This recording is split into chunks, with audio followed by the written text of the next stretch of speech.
કાલે 30 તારીખ અને 30 તારીખે છે અક્ષય તૃતીયા. અક્ષય તૃતીયા એટલે અક્ષય ત્રીજ. અને એ અક્ષય ત્રીજ નું બહુ મોટો મહિમા બ્રજમાં જ નહીં પણ આખા ભારતમાં છે. એમ કે છે કે અક્ષય ત્રીજના દિવસે ખેડૂતો પોતાના હળની અને ખેતીના સાધનોની પૂજા કરે છે. કારણ કે ચોમાસાના દિવસો નજીક આવે એ પેલા ખેતર ખેડી લઈએ એટલે હળની એની પૂજા પણ અક્ષય ત્રીજને દિવસે જ થાય છે. અને એમ કહેવાય છે કે કાલથી ગ્રીષ્મ ઋતુ ચાલુ થશે. એટલે 2 મહિના ગરમીના હાચા અક્ષય ત્રીજ પછી જ હોય છે. પણ એ તો લૌકિક વાતો છે, છોડો. અક્ષય ત્રીજનો એક મહિમા એ છે કે કાલથી બધાય ઠાકોરજીને ચંદનનો શ્રૃંગાર ચાલુ કરશે. કારણ કે હવે ગરમી પડશે એટલે ઠાકોરજીની ચામડી બળે નહીં, ઠાકોરજીની ચામડીમાં ઠંડક રહીએ એટલે કાલથી બધાય છે ને ચંદનનો શ્રૃંગાર કરવાનું ચાલુ કરવાના છે. આવી વસ્તુ છે. તો અક્ષય ત્રીજની દિવસે ભગવાન માટે ચંદનનો શ્રૃંગાર કરવો કે ફૂલ બંગલા કરવા કે પાણીવાળા કુલર મૂકવા કે જે કાંઈ કરવું એ અક્ષય ત્રીજથી કરીએ તો વધારે સારું. કારણ કે પછી ગરમી વધતી જતી હોય છે. તો અક્ષય ત્રીજનો આટલો મહિમા છે. પછી બાંકે બિહારીના ચરણના દર્શન વર્ષમાં એક જ વખત થાય છે, અક્ષય ત્રીજના દિવસે. એટલે કાલે અક્ષય ત્રીજ છે અને બાંકે બિહારીના ચરણના દર્શન પણ કાલે થશે. પછી અક્ષય ત્રીજના દિવસે આપણા પોરબંદરના બાપા એમ કે છે એ સુદામાજીનો જન્મ દિવસ છે. પોરબંદરનું એક નામ છે સુદામાપુરી, કારણ કે સુદામાનો જન્મ જ પોરબંદરની અંદર થયો હતો. એટલે આપણે એમ કહી શકીએ કે પોરબંદર છે ને એ પ્રાચીન નહીં પણ જૂની નગરી છે, પ્રાચીન નગરી છે. મતલબ કારણ કે સુદામા પણ પોરબંદરમાં જન્મ્યા હતા અને એના ઉપરથી તેનું નામ સુદામાપુરી હતું. હવે પોરબંદર છે તો આપણે એમ કહી શકીએ કે આ એટલી પ્રાચીન નગરી છે કે દ્વાપર વખતની છે એમ કહી શકાય. 5,500 વર્ષ પહેલાની નગરી છે એમ કહી શકાય. અને દ્વારિકા પણ પ્રાચીન છે જ. દ્વારિકાનો ઉલ્લેખ તો શાસ્ત્રોમાં આવે જ છે. તો કાલે સુદામા દાસજીનો જન્મ દિવસ છે એટલે સુદામાના ચરણના દર્શન પણ પોરબંદરમાં છે. જે જગ્યા ઉપર સુદામાનું મંદિર છે પોરબંદરમાં, ત્યાં સુદામાના ચરણના દર્શન કાલે કરવા દેવામાં આવે છે. એ પણ સુદામાપુરીની વિશેષતા છે. આખા ભારતમાં સુદામા જ પોરબંદરમાં જન્મ્યા છે એટલે આ અહીંયા જે વસ્તુ થાય છે એ વિશેષતા કહેવાય. એટલે એ પણ છે ને કાલથી અક્ષય ત્રીજ થી સુદામાની પદયાત્રા નીકળશે દ્વારકા જવા માટે. મોટી પદયાત્રા નીકળે છે દ્વારકા જવા માટે. તો એ પણ પોરબંદરની એક વિશેષતા છે.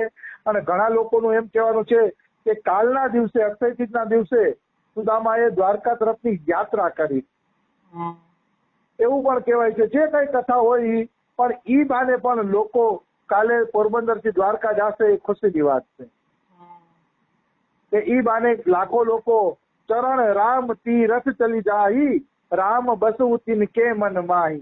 જેના ચરણ ભગવાનના ધામ તરફ હાલતા થાય છે એના હૃદયમાં તરત જ ભગવાન આવી જાય. નિશ્ચિત તરત ભગવાન આવી જાય છે. એમાં કોઈ પણ પ્રકારની શંકા નથી.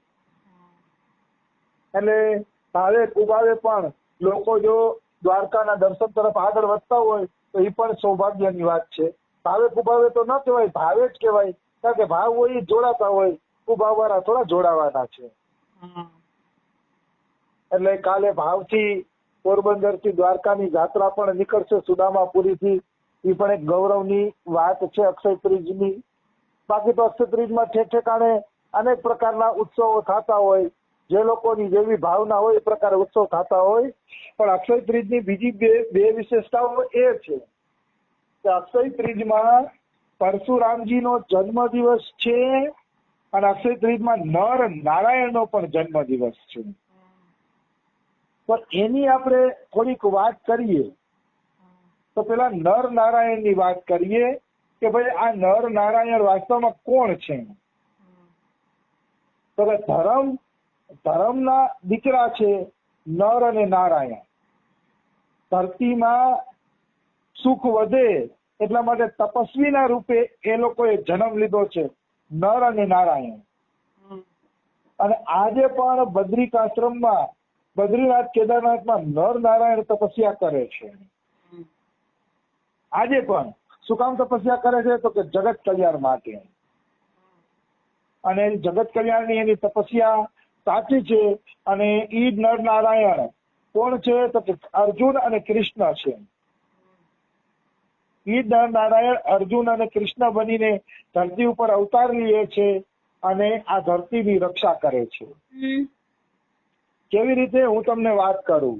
સહસ્ત્ર કવચી નામનો એક રાક્ષસ હતો. એ સહસ્ત્ર કવચી છે ને, કોઈથી મરતો નહોતો. શું કામ?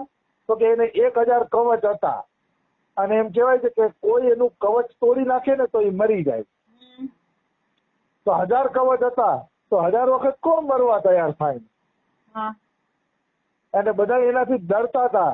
કોઈ એનું કવચ નહોતું તોડતું, કારણ કે કવચ તોડે ને તો એ મરી જતો. એટલે કોઈ કવચ તોડવાની હિંમત ન કરે.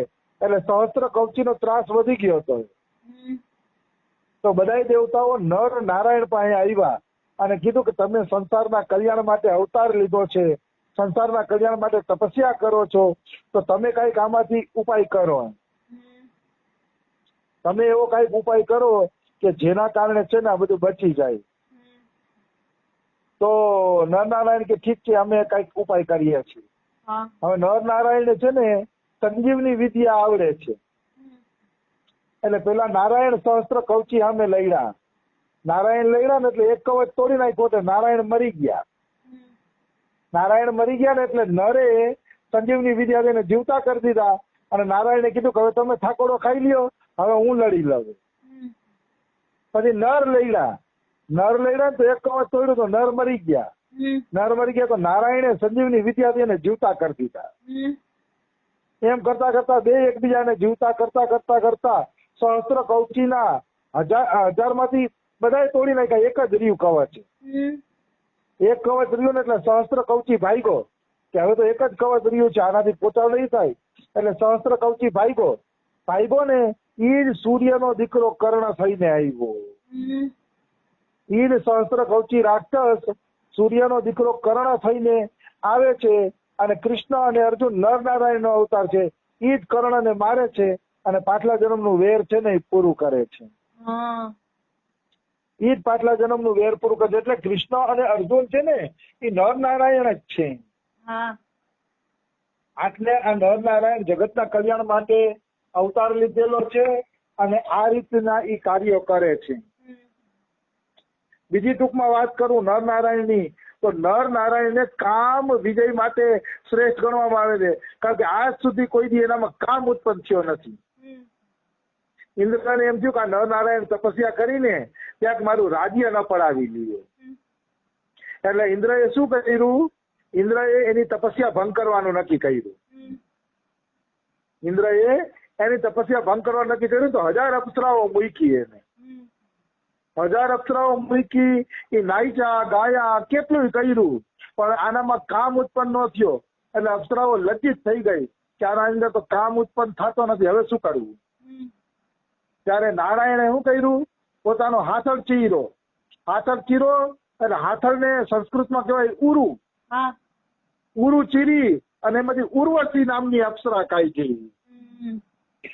અને ઈ અપ્સરા એટલી સુંદર હતી ને કે 1000 અપ્સરા એની પાસે ઝાંકી પડી ગઈ. અને નારાયણે કીધું કે લ્યો ઇન્દ્ર દેવતાને આ અપ્સરા ભેટમાં આપી દેજો. તો ઓલી અપ્સરા લજ્જિત થઈ ગઈ કે આપણા કરતા હારી અપ્સરા તો આવું ઉત્પન્ન કરી શકે છે, તો આપણામાં હું મોહિત થવાના છે. પછી બધા ઇન્દ્ર પાસે ગયા અને કીધું કે એને કઈ ઇન્દ્રાસન જોતું નથી, એની પાસે તો બહુ તપોબળની શક્તિ છે, લ્યો ઉર્વશી અપ્સરા તમને ભેટમાં આપી છે. ત્યારે ઇન્દ્રને એમ થયું કે એ આપણે નડે એમ છે નહીં. આવી વસ્તુ છે. તો કહેવાનો ભાવ શું છે? કહેવાનો ભાવ આવા નરનારાયણ છે કામ વિજેતા. કામ વિજેતામાં નરનારાયણનું મોટું નામ છે. પછી કાલે પરશુરામની પણ જયંતી છે. પરશુરામે 21 વખત પૃથ્વીને ક્ષત્રિય વગરની કરી નાખી. તો બધાને પ્રશ્ન થાય છે કે આટલો બધો નર સંહાર શું કામ કર્યો? આટલા બધા માણસોને મારવાનું કારણ શું? આટલા બધા માણસોને મારવાનું કારણ શું? તો કે બધા ક્ષત્રિય બગડી ગયા હતા. બધા ક્ષત્રિય બગડી ગયા હતા એટલે એને મારવા જરૂરી હતા. એટલે જ એને મારી નાખ્યા. એટલે પરશુરામે કોઈ ખોટું કામ કર્યું નથી. ભાગવત ઝીણવટથી કોઈ વાંચે તો ખબર પડે કે ક્ષત્રિયો એટલા ઉત્પાતિયા થઈ ગયા હતા, પ્રજાને એટલા રંજાડતા હતા કે એનું મરવું જરૂરી હતું. એટલે પરશુરામે પૃથ્વીને ક્ષત્રિય વગરની કરી દીધી. એ કથા તો બહુ મોટી છે. સહસ્ત્ર અર્જુન કેવી રીતે વેર થાય છે એની એ કથા નહીં લઉં, પણ એના પિતૃ આજ્ઞા પાલનની કથા લઈશું. એની માનું નામ હતું રેણુકા. અને રેણુકા એકવાર પાણી ભરવા માટે ગયા હતા. પાણી ભરવા ગયા ને તો એક ચિત્રરથ ગંધર્વનો વિહાર જોયો એને નદીમાં. તો એ વિહાર જોયું ને તો એનું મન થોડુંક ચિત્રરથમાં આસક્ત થઈ ગયું. આસક્ત થઈ ગયું એટલે જમદગ્નિ ઋષિ અંતર્યામી હતા, મહાપુરુષ હતા. અંતર્યામી પણ હતા અને મહાપુરુષ પણ હતા. તો અંતર્યામી મહાપુરુષ હતા ને એટલે જમદગ્નિ ઋષિ છે ને એને પરશુરામને કીધું તારી માતાએ મનથી વ્યભિચાર કર્યો છે તો એનું માથું કાપી નાખ. તો ધન્ય છે પરશુરામને. એને પેલા તો એના બીજા ભાઈઓને કીધું. બીજા ભાઈઓએ માથું કાપવાની ના પાડી. પછી પરશુરામને ખબર પડી ગઈ કે હું ના પાડીશ ને તો અમને બધાને શ્રાપ આપી દેશે. એના કરતા પિતાની આજ્ઞાનું પાલન કરવું જરૂરી છે. એટલે એને પિતાની આજ્ઞાનું પાલન કરવા માતાનું માથું કાપી નાખ્યું. પછી જમદગ્નિ ઋષિએ કીધું કે માંગ બેટા માંગ, પરશુરામ તારે શું જોઈતું છે જોતું એ માગી લે. ત્યારે એને કીધું કે મારા ચારેય ભાઈઓ જીવતા થઈ જાય અને માય જીવતી થઈ જાય, કારણ કે એને ભાઈઓને મારી નાખ્યા હતા. અને એને ખબર ન પડે કે મેં જ એને માર્યા છે એવું કરી દો. ત્યાં તો જમદગ્નિ ઋષિએ બધાને જીવતા કરી દીધા. રેણુકાને જીવતી કરી દીધી અને એના ભાઈઓને પણ જીવતા કરી દીધા. તો આ પ્રસંગમાં મારે સાર વાત ઈ કહેવાની છે કે આવી પિતાની આજ્ઞા પાલન કરાય કે નહીં. માતાને મારવાનું કીધું, ભાઈઓને મારવાનું કીધું, તો આવી પિતૃ આજ્ઞાનું પાલન કરાય કે નહીં? તો કે પરશુરામને ખબર હતી કે મારા પિતા કોણ છે. મારા પિતા તપસ્વી છે, સાક્ષાત